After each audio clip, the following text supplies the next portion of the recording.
ভারত আমাদের বন্ধু দেশ বলে বারবার আমরা শুনে এসেছি, কিন্তু বন্ধু কখনো বন্ধুকে চোখ রাঙাতে পারে না, বন্ধু কখনো বন্ধুকে দাসত্বের শৃঙ্খলে আবদ্ধ করতে পারে না। বাংলার মানুষ কম হতে পারে, বাংলাদেশ ছোট হতে পারে, কিন্তু বাংলাদেশ শাহজালাল ইয়ামানের উত্তরসূরিরা কারো দাসত্ব মেনে নেবে না। কথা বলেন ঠিক কিনা? সেটা ভারত হোক, সেটা আমেরিকা হোক, সেটা বিশ্বের যে কোনো দেশ হোক, এই দেশের দিকে চোখ রাঙালে আমরা মাঠে থাকব। আবার যদি কেউ গর্গবিন্দ হয়ে আসতে চায়, আমরা শাহজালাল হয়ে মাঠে নামতে প্রস্তুত থাকব। কেউ যদি ইয়াজিদ হয়ে আসতে চায়, আমরা হুসেন হয়ে মাঠে নামব। কেউ যদি ফেরাউন হয়ে আসতে চায়, আমরা মূসা আলাইহিস সালামের উত্তরসূরি হয়ে ময়দানে নামতে প্রস্তুত থাকব। আজ ঢাকা প্রেস ক্লাবের, জাতীয় প্রেস ক্লাবের সামনে আমরা এই বাংলাদেশের পক্ষে আজ দাঁড়িয়েছি।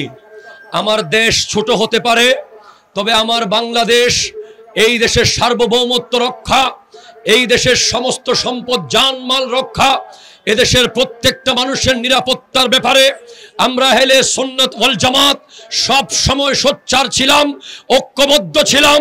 আমরা সব সময় কথা বলেছি, সেটা আজ আমরা আবার জাতীয় প্রেস ক্লাবের সামনে এসে প্রমাণ করছি। আমাদের বাংলাদেশে একটা দল আছে, আমাদের ভাইয়েরা, আমরা যখন ফিলিস্তিনের পক্ষে কথা বলি তখন আমাদেরকে বলে এই প্রথম আপনারা কিছু করলেন।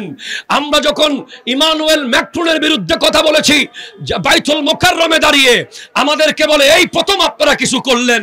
এরপরে আমরা যখন রাসূল পাক সাল্লাল্লাহু আলাইহি ওয়াসাল্লামের ব্যঙ্গচিত্রের বিরুদ্ধে কথা বলেছি, আমাদেরকে বলেছে এই প্রথম আপনারা কিছু করলেন। এরপর আমরা যখন নাস্তিক ব্লগারদের বিরুদ্ধে কথা বলেছি, আমাদেরকে বলা হয়েছে এই প্রথম আপনারা কিছু করলেন। হয়তো আজকেও বলবেন এই প্রথম আপনারা কিছু করলেন, কারণ আমরা কোনো মিডিয়াকে দেখানোর জন্য কিছু করি না, আমরা কোনো বাবা পাওয়ার জন্য, আমরা মসনদের আশায় কিছু করি না। আমরা যা করি আল্লাহ এবং রাসূলের জন্য করি। ঠিক কিনা কথা বলেন? আজ আমরা কোনো রাজনৈতিক দলকে, কোন দল, কোন মত কাউকে আমরা ইন্ডিকেট করি নাই।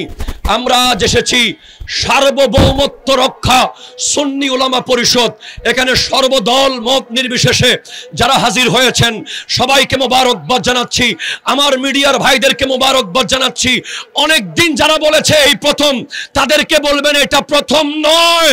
আহলে সুন্নাত ওয়াল জামাত মুক্তিযুদ্ধের সময় থেকে এ দেশের প্রতিটা সময়ে বাংলাদেশের পক্ষে ছিল। ঠিক কিনা কথা বলেন? আপনারা আল্লাহর দরবারে প্রশ্নবিদ্ধ হবেন যদি আমাদের এই বিষয়গুলো আপনারা তুলে না ধরেন। বড় দুঃখের বিষয়, আগুন না লাগাইলে মিডিয়া আসে না। ঠিক কিনা বলেন? গাড়ি না ভাঙলে মিডিয়া আসে না। ভদ্র কথায় মিডিয়াকে আমরা আনতে পারি না।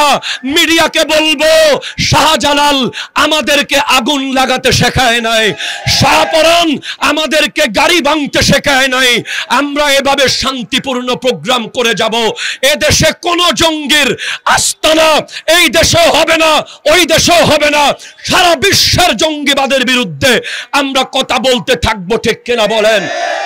পরিশেষে বলে, ভারতের মুসলমানকে টুপি পরিয়েছে খাজা মঈনুদ্দিন চিশতি রহমতুল্লাহ আলাইহি।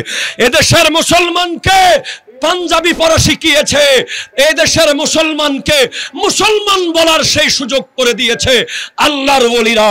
খবরদার, খাজা গরিব নওয়াজের মাজার নিয়ে কোনো ষড়যন্ত্র করলে কারো গদি ঠিক থাকবে না। ঠিক কিনা কথা বলেন?